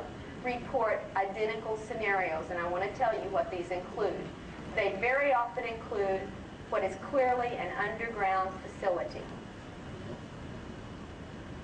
And in this underground facility, 3 basic types of activities and setups are reported. The first is what appears to be like a military base, and very often there are humans as well as aliens in this facility, where there are craft and there are activities going on, such as a base might have going on. The second commonly reported underground facility is one in which apparently scientific research seems to be carried out, including, again, both alien and human workers. And the third type is what we've come to call the processing plant. And this, again, often has both human and alien personnel working in it. And in this underground processing plant, what we get reported over and over again is a setup in which human body parts are being processed like chicken or beef. They are being flayed, they are being dismembered, they are being drained of blood, they are sometimes reported stacked up like firewood, sometimes hanging, draining, sometimes going down, being dismembered as they go towards some unknown end facility. I don't make it up, and I don't necessarily believe it's real, but I know that it's what they really put in these people's minds. Whether it's virtual reality or reality, why are they doing it? What is the purpose of such a scenario, either real or imagined? Why would they do this to our people? What does it imply? And these are reported, like I said, from UFO virgins as well as from people who are familiar with this field. Hybrid nursery rooms are very, very often reported, often containers that have liquid and fetuses at various levels of growth that often look partially human, partially alien. Sometimes they're in boxes rather than in containers with liquid. Sometimes they're in nursery settings where they seem to be hybrid toddlers. And then there are the cloning rooms, rooms where fully formed, fully human, but inert bodies are stored. Sometimes in coffin-like boxes, sometimes with stored in upright cylinder containers, and they are sometimes identical, like 20 identical female bodies, 20 identical male bodies, and sometimes their bodies are identical to the abductee who is being shown this. In fact, in this book, 3 of the women were shown clones of their bodies. And what explanations were given for these clones? Well, Pat, remember the one where Jesus beamed in and said, "They're with me"? Pat was told when she was shown her clone body that it was for the resurrection. Well, haven't you read your Bible? They're going to have a new body at the day of resurrection, and we're the ones in charge of making them. Here is yours. You're safe. You got a resurrection body. Lisa, on the other hand, shown her cloned body, was told that it would be used to replace her if she did not cooperate in what they wanted her to do, and nobody would ever know the difference. Which story are we going to buy? Can we buy either story? Have we ever been told the truth on any of this so far? Well, when the stories conflict this much, we have a question with how much truth there may be to this. Well, I know we're running out of time. I was going to talk about the external effects, the peripheral effects in the home, which that's all outlined here in the comparative chart. The after effects, I think, are important. What do people report as the after effects? Sleep disorder, stress, post-traumatic stress symptoms, fear of talking about their experiences. In fact, many people experience physical pain when they try to talk about these experiences, and the pain doesn't come from any real body symptom. It comes from a triggering device, either through implant or through suggestion. Shifts in attitudes. People's attitudes change radically. They become more ecologically aware. They become more compassionate. They become more non-traditional in their spiritual and religious views. And many, many times, as Jane, one of the abductees in here, had to say, they foster a mistrust of our government within us. Maybe we ought to be mistrustful, but they certainly work to make us so in many cases. They often become convinced they have a mission to perform. Thank you. They're given certain kinds of dreams. Most notably, 3 different kinds of dreams are reported over and over again. One dream I call from one abductees report the night of lights, and that some of you may have had this dream when the sky is literally filled with UFOs, and it's when they're coming now. This dream is very, very, very common among abductees. The second kind of dream, Earthly disasters, great floods, great earthquakes, great cataclysm in which the abductees have a job to do, reported over and over again. And the third kind of dream reported frequently is that of a prophetic event. And many, many times abductees dream about certain events that actually do come to pass. Very often they are disaster events. Gynecological problems we've already talked about. Sexual dysfunction is a very common after effect of this. Marital problems rife after this happens. I can't tell you how many abductees in the last 2 years have gone through divorces when they were happily married before. It is extraordinary the kind of stress on the relationships these people experience as after effects. Degradation. Now, as many people who realize a spiritual awakening and uprising from the experience, we got the other side where they go through the degradation of their personal lives, as we talked about with the drug abuse, the promiscuity, the self-destructive behavior, the suicidal tendencies. What do we know about human involvement from these reports? Of these 8 women, 4 have been abducted and interrogated by military human personnel. They want to know what's going on just like you and I do, but they're using better technology to try to get their information than you or I have. We have military personnel, medical personnel, scientific research personnel, very, very often working with aliens on board craft or in the facilities. We see an increase in helicopter activity over the homes of abductees when they begin dealing with this or having current situations. We get the phone surveillance, we get the mail surveillance, we get people followed, we get people with taps on their wires, people whose homes are broken into and the only thing taken is UFO-related documents, etc. And then, of course, the interrogations like Pat's family went through in 1954 and my husband went through in 1988, and 4 of the women in this book have experienced on military-based facilities at the hands of military personnel. So that's what you're going to find spelled out in much greater detail than I can go into in 20 minutes here in Taken. And I hope you'll have a chance to look at that at some point.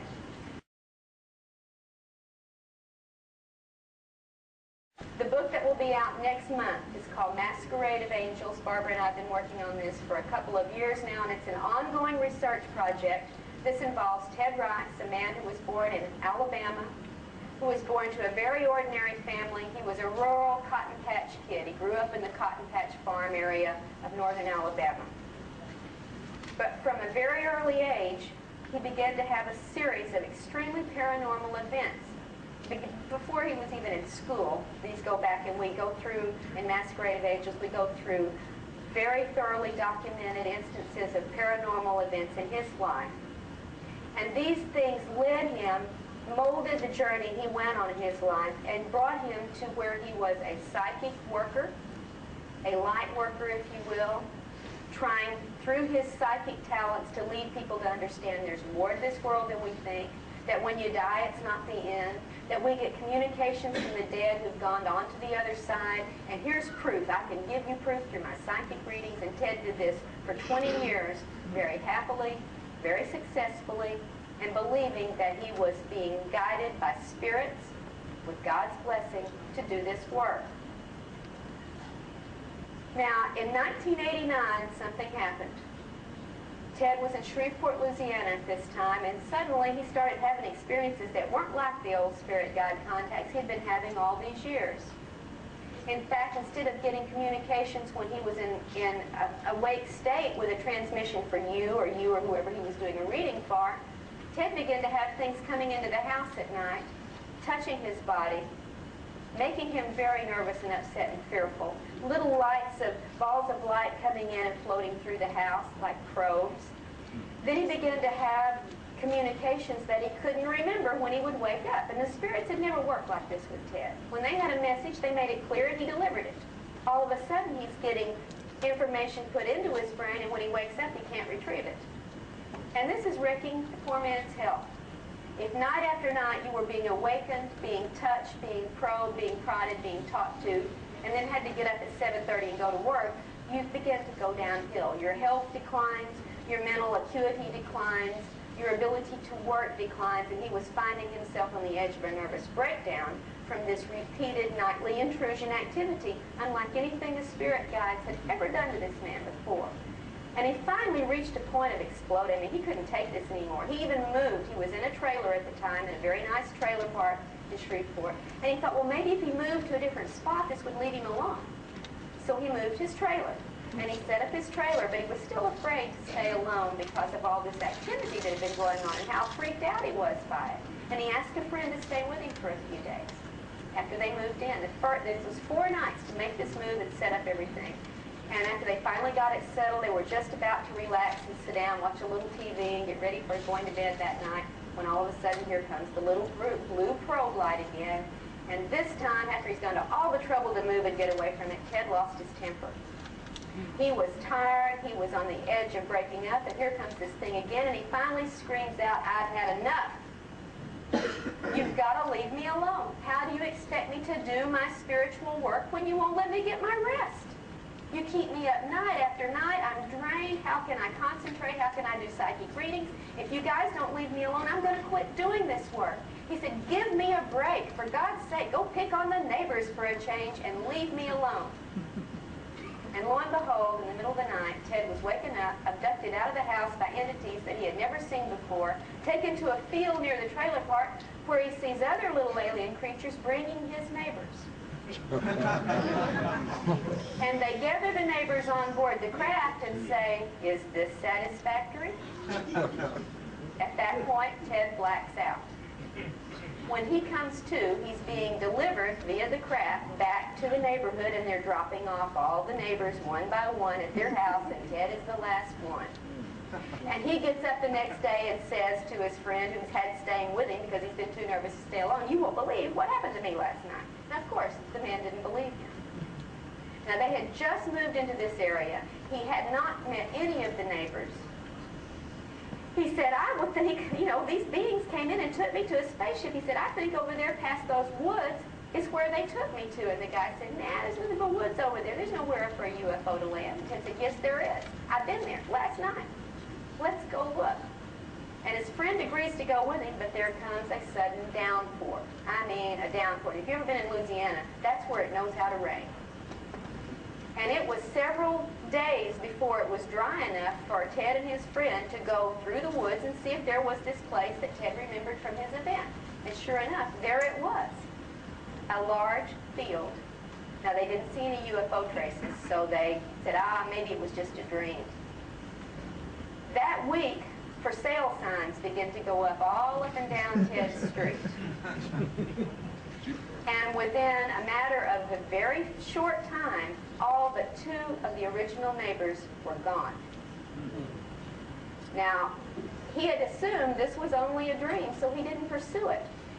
Several months later, he gets to know some of the neighbors by then, and he's chatting with some, and there's a couple who are still part of the original, the only 2 others who were left from the original night, and they're chatting, and one of his friends says, "Hey, Unsolved Mysteries is coming on. They're going to talk about UFOs. Remember that dream you had? You want to come hear this?" Ted says, "Yeah." And he invites the neighbors who have 2 little young children in to watch it with him. They watch it. The neighbors get up to leave, and as they're leaving, the woman says, "You know, that reminds me. Several months ago, my little daughter told me about the night the spacemen came and took her and everybody in the neighborhood for a ride." And Ted said, "Can I talk to the little girl? Can I hear from her?" And they brought the little girl in, and she recounted the story. And then they remembered that a relative had been visiting that weekend, a teenager sleeping on the couch in the living room. And she said, "Yeah, and that was the same weekend my cousin said, what were all those little kids doing in the house last night, and where did that blue light come from?" So began the investigation into Ted's non-spiritual, non-spirit guide abduction events. And what came out of this investigation that has gone on now for over 2 years will literally blow the top off of the metaphysical view of the alien agenda. And I exhort you to read it. If somebody will give me a grant, I'll give you the books for free. I think it's that important that you read what we have discovered about what goes on with this agenda, what they're doing with the black box, what they're doing with the cloning, and what they're doing with our souls. And I mean our souls. And I think we're going to find out that we have never yet fully understood what this soul energy is all about. And we're in for a surprise when we find out what can be done with the manipulation of our soul energy by these beings and why they may be doing it. And of course, since I do hope you'll look at the book, and I only have 2 minutes left before we go to question and answer, I cannot go into all of the details. I don't mean to be a tease, but this is a story that would take a week to tell you. But I'll tell you, it starts with one of the New Age prime stars and takes you on a journey that's going to turn you 180 degrees around on what you think is going on with these spirits, these aliens, and this masquerade of angels that so many of us, with our good hearts and our good love, have accepted at face value. And my message to you is nothing at face value. They can deceive, they can use illusion, they can control how you respond, what you see, what you feel, and what you remember. And if you're going to take any of it at face value, I got a bridge I want to sell you. And I thank you, and I'll be happy to take questions and answers at this point.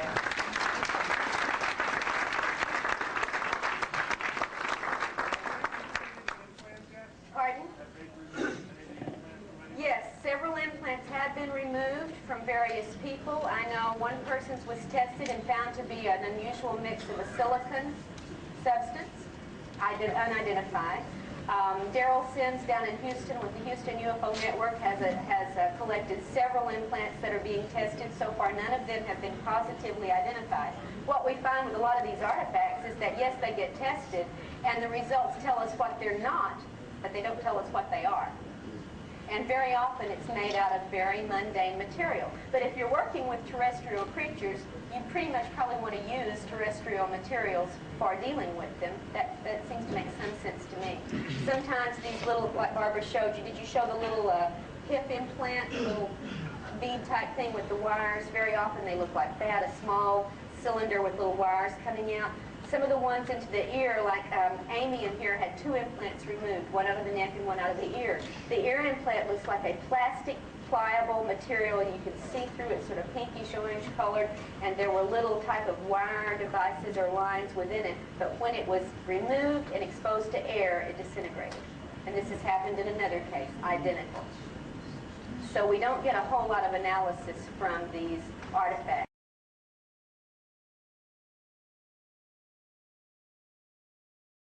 They're proved to be mundane material, or they mysteriously vanish. The slag, for instance, that's left often after a UFO landing, there will be metallic slags left. We've done some testing, and other people have done testing on those. They always prove to be very mundane material. In one case, I tested it with Angie, who has had cattle mutilations and landing trace burns that where things wouldn't grow for a couple of years on the ground among her abduction experiences. The bubbly slag stuff proved to be industrial grade aluminum, just like you'd find if you melted a tin can. So we don't learn a lot from the artifacts. Any other questions? Yes, sir? I'm just curious, can aliens reverse death? Reverse death? I mean, we've heard about their healing powers. Can they bring back people from the dead? Yeah, it's back in the cases. Not that I'm aware of, no. They can reproduce the body through cloning, however. And then it looks like the person's back from the dead. Now, whether there's a soul in there or not, something we might want to talk about. Yes, sir? I would like to insert something here. Well, I'm supposed to. The implants. Yes, sir. Because it's been reported to be by some of the radiologists that they're using X-ray on the implants rather than try to cut them out. Right. And it's been very successful because the X-ray explodes some of the contents of these implants. So if you can get a radiologist to cooperate with it, it's better sometimes than surgery trying to get that. Well, yeah, surgery. So I thought I would like to report that while we're on this. Right. We know of some people who have implants like so close to the optic nerve that they can't be removed without blinding the person. Sometimes in inoperable parts of the brain, they show up on an MRI or other kinds of scans, but they're in places you can't get to without killing the person. Sometimes they are removable in other parts of the body, but even when we get them out, we don't know what they do. Analysis doesn't tell us. So it's sort of a moot question at this point. What are the implants doing? Yes, ma'am. In the 50s, probably about 56, my sister and I were mesmerized by this movie. It was basically an implant. This little boy sees this bright light from the bedroom window, and it really seems to found in the whole neighborhood. Right. And I think so. And Well, that was a lot of what you bring up. That was a movie that was it based on reality, or is this somebody? Well, implanting was going on before the movie, so maybe it was based on reports that are based on information that the public needed to know about in a very non-threatening way, so they put it into a fictionalized account. That's often been done with they put it in movies, they put it in advertising. Anybody remember the last few months, the stovetop stuffing commercial? Yeah.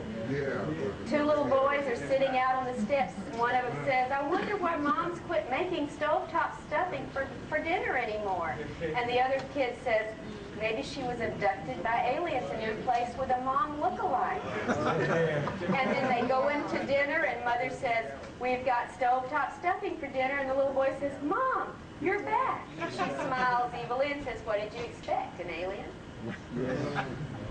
Yeah, we get the information out in a number of non-threatening ways. Yes, sir. Dr. Turner, do you think that if the government, because of their involvement with UFOs, maybe if they had let the general public know as early as 1947 after the Roswell crash, that maybe the public that might be more prepared or, prone to believing? Certainly that seems logical to me, to prepare people early for something that important, but the government's never been logical in its life. Right. Their idea is you keep a lid on it till you have control of it, and unfortunately they couldn't get control on it. So we're left with the lid, and the lid is a whole lot looser and a whole lot heavier now than it used to be.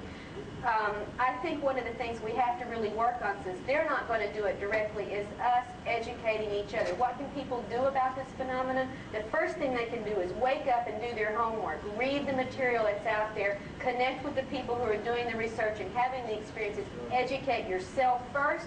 Educate your family second, and then take it to the streets and educate your community, because you cannot go and demand official recognition or response or action until there is an outcry at a strong enough level that these people are scared enough for their jobs that they're going to respond to you. Just like in any other political situation, if you want action, you've got to bring pressure, and you can't bring pressure till you've got information. Yes, sir. Is that going to make a difference, though? Is that going to stop anything, make any changes? We don't know. We don't know, but by golly, we got to try everything we can. And I think one of the things we could try on the individual level is to raise our awareness through education to a point where we internalize a strong and constant and steady resistance to all things negative. And you got to recognize something's negative before you get that resistance. All right? So that's where you start. You educate yourself to the facts, and then you decide which ones you want to support and which ones you want to resist, and you make that internal. And you say, "But I can't resist. They paralyze me when they come in and take me." Yes, they do, but they don't paralyze your mind. And if you can work to have a constant, vigilant, resistant awareness, you can blast them. We have had people who have hurt them by imagining a bomb going off in their faces. They can't move, but they can think a bomb exploding in their faces. We also need to learn to fight in our dreams, because much of the contact they do is internal, and it happens during our dream phase when they come in and give us virtual reality dreams. Start fighting in the dream. That's where we start, is with resistance. And that's right now all we got to offer. But we need a response from our government. If we've collected in the private community this much information, my God, think of how much information the governments of this planet have collected with their equipment and their surveillance. And this, above all, is where we need to share an effort. Yes, sir? Have you noticed a pattern of compulsive disorders? Absolutely. The compulsions and obsessions reported by abductees are phenomenally common and phenomenally illogical. Yes, and this seems to be one of those after effects, as much as the sexual dysfunction or the sleep disorder or any of the rest of it. Yes, compulsions that elicit certain very strong, damaging emotions, and there is at least one group of these beings who literally harvest the emotional energy. Barbara has called them emotional vampires. I think it's a good term. And they will do what it takes to elicit that kind of emotion in your life so they can feed off of it, or they can harvest it. And one of the things we have to learn to do is recognize how they manipulate us so we don't do it. We don't want to give them that. The one emotion they do not like from us is anger directed at them. That's the one they don't want. That's the one we should give them. Yeah. Isn't it a fact that the government is working with them? Well, we get report after report of government and human, military, research, scientists, and so on working in facilities with aliens. But we don't know if they're working voluntarily or if they're under coercion. Right. We don't know because we're not let in on what the government already knows. If they're working with them and cooperating with them, why in the heck are they taking all these abductees and asking us what we know about it? Right.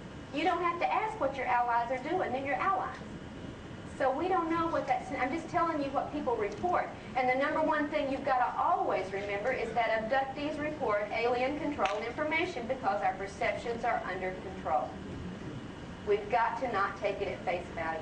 There are ways, through hypnosis and through other methods, where you can probe under these screens, under these illusions. But it's not easy, and it takes a lot of work, and it takes some expertise. So we don't know if they're under coercion to do it, if it's voluntary. But yes, it is reported very frequently. Yes, sir. I was wondering, are there many instances where abductees actually don't know whether it's abducted or not, but have had dreams? Yes, there are. They feel that something strange is happening. Yes. They don't quite know what it is, don't know how to explain it. Absolutely. In fact, most abductees have had it since childhood. Sometimes it only starts to surface through dreams. It stays suppressed until it's triggered. But when it starts to much more information normally follows that, and often it will start in the dream state because that's where our subconscious is trying its best to talk to us. Yeah. Yes, sir. Yeah, you mentioned something about the black helicopters, black unmarked helicopters. Right.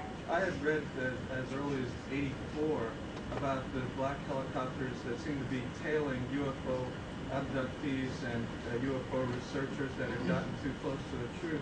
And I remember seeing something on hard copy. They were talking about the Escamilla family in Roswell. It's a hotbed of UFO activity. You can go on and see UFOs every day there.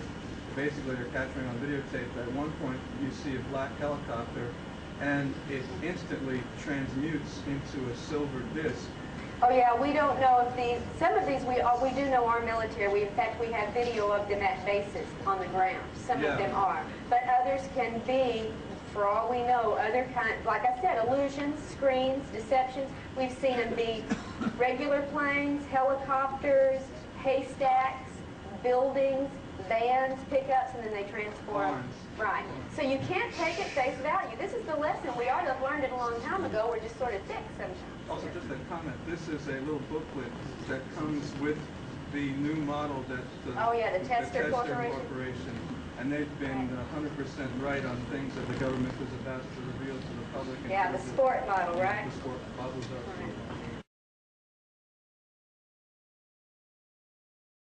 Was a lady over here. Yes, ma'am.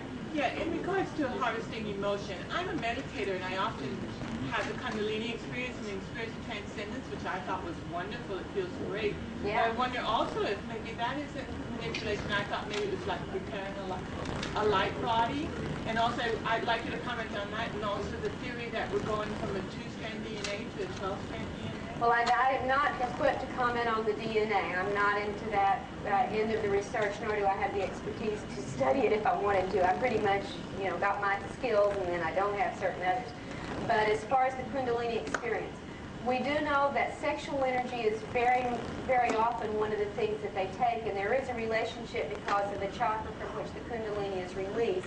It may be one of the reasons some of the sexual activities are perpetrated during encounters, because not only do you get the sexual energy, you also get the fear energy that goes along with it when it's a rape-forced scenario. And it may well be they do feed off of this. We know they feed off of fear emotions, so the first thing to do is get over fear. Fear destabilizes you. Fear paralyzes you. Fear is not a helpful emotion. You may be afraid, but you need to turn it into a more productive emotion. And we try to work on turning it around. The one thing they don't like is anger. Take that fear that's hurting you, turn it around and aim it at them, and you may have a little bit more chance of having that resistance that we're looking for. Yes, ma'am. I just want to comment on what you said about fighting back. I'm reading the book Abductions, and there was a story about a woman who was being taken by abducted, and she was very angry, and she was fighting back. She was yelling at them about God, and her priest was going to deal with them, and they didn't know how to handle that. Well, that may be what she consciously remembers. That may not be what really happened. All right? That's just what I wanted to always caution you. We report alien-controlled information. They let us think a lot of nice things. They let us think certain things work. But I have other cases where people have prayed to Jesus and called on Jesus while this was going on, and the aliens have laughed at them. We had a man, well, Ted Rice in Masquerade of Angels was to the point where he was devoutly praying. Most of the time he was awake and not at work. He would go to bed with 11 Bibles on his bed, holding a cross, a 2-foot-long wooden cross, and it didn't stop a darn thing. And these are people with real faith, not people who are faking it. I'm trying to get everybody a chance. Yes, sir? Yeah, I want to not discredit, because I enjoyed listening to both you and Barbara. And, thank you for coming, and I believe everything that you have to say. Well, I'm not asking you to believe it, I just right, glad you listen. It's a personal thing or whatever, but I'm hoping tomorrow or somewhere along the lines, because the only abductees I've ever met have been real positive experiences. I'm living with one of them. Right. And I believe, as well as in the United States, I could walk out and somebody will stab me in the back, as well as somebody will come up and give me a hug. Where there are extraterrestrials that will come down and give me a hug, and there will be other ones that will come down. Okay, I would like to, I think that's an excellent comment, and I'd like to respond to it. First off, we don't know that they're extraterrestrials. Let's be clear on that. We don't know where they come from. They could be Earth creatures. We don't know. They could be parallel dimensional creatures. We're assuming extraterrestrial, but we don't know it. There's no way to test it. Secondly, most abductees have both positive and negative feeling experiences. Thirdly, most abductees only remember part of what happens to them, and sometimes have no memory at all of events, so that they may only be allowed to remember the things that will give good PR for their particular group. Fourth, there really are good forces at work in this universe. Many of us had experiences that prove there is a positive force trying to help us. But the rule of thumb I think we can use until we have proof otherwise is that yes, good forces may intervene, yes, good forces may prod us in the right direction and give us information, but good forces do not abduct. That is a contradiction in terms. All right? So we are I just wanted to, yes, I've had positive experiences just too. One other comment that popped in my head, and the whole time really that Barbara was talking and that you are.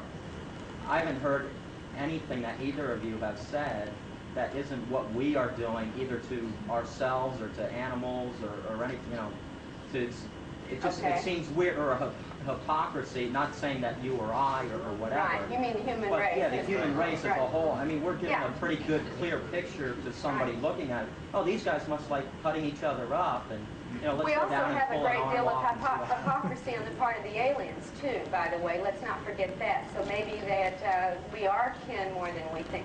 On the one hand, they accuse us of destroying our planet, and they're going to have to do something to change it. On the other hand, they turn around and say, you are our creation, we made you what you are, you belong to us. Well, they made us what we are, and they made us destroy our planet? Yeah. I mean, you got to have some logic when you start listening to what they're saying, because they're very contradictory in their communications. And they're here to save our planet. Well, they've been down here working en masse, very furiously, at least since the 40s, probably since the turn of the century, if not hundreds of years before. And they've been promising for the last 15 years that we're all elevating, we're going to this next level, and they're here to make the world a better place. And have you noticed the world getting to be a better place? They're very inept if that is their job. And they seem to be very stupid if they have to do the same kind of experiments that they are claiming are merely experiments over and over and over again. Somebody, I think it was Daryl Sims, estimated that the average IQ based on the performance of at least the ones that come in and do most of the work ranges around 87. And that's on a good day. And by the way, those little gray things that come in and do the work with you may not be extraterrestrial at all. We have evidence from several abductee reports that that is what they're doing with the sperm and ova that they're taking. They're not hybridizing their race. They're not hybridizing our race. They're making their version of the robotic android machine, and that's why those little things look so darn fetal and why they are programmed. They're like dedicated android or robotic computers made out of us.